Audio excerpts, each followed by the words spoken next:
उनकी पत्नी घर द्वार छोड़ के, गाय के कुट्टी लगाना छोड़ के, बाबू को खाना पीना छोड़ के, सास का सेवा सत्कार छोड़ के लगी रहती है दिन रात जगाने में।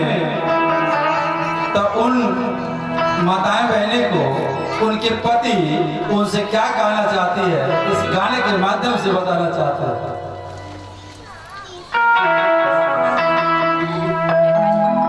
तुहरे कीरिए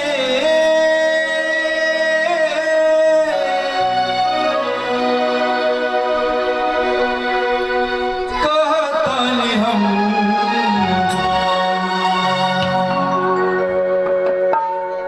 कि तोरे कीरिए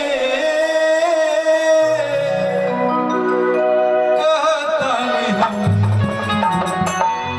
कि चर्चा न छोड़बता तोरा छोड़ जाए, चर्चा करे वाली संग चल जाए, चर्चा न छोड़बता तोरा छोड़ जाए, चर्चा करे वाली संग घर बसाए।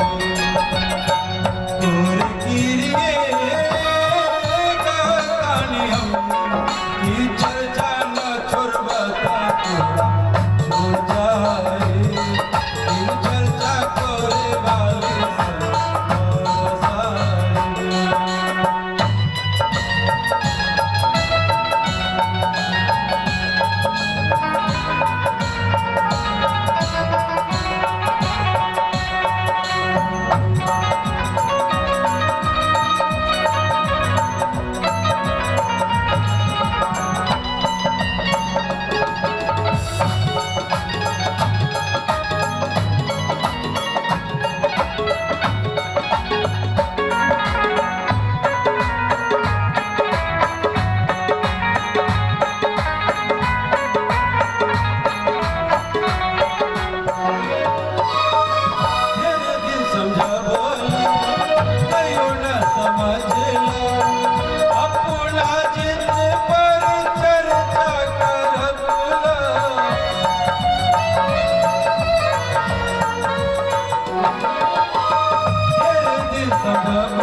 समझ में आ गया कि हमको करना क्या चाहिए।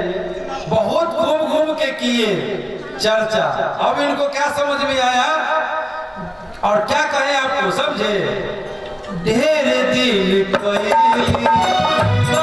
गाँव चर्चा कहियो न घटल हमर दुख और खर्चा।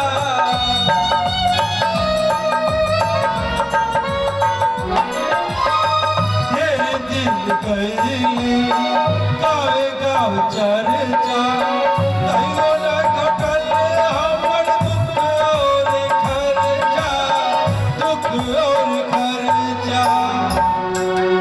गिरौए गिरिए अब कह रही है, गिरौए गिरिए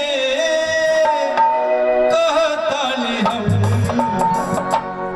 कि कबो चर्चा करे हम न जाए।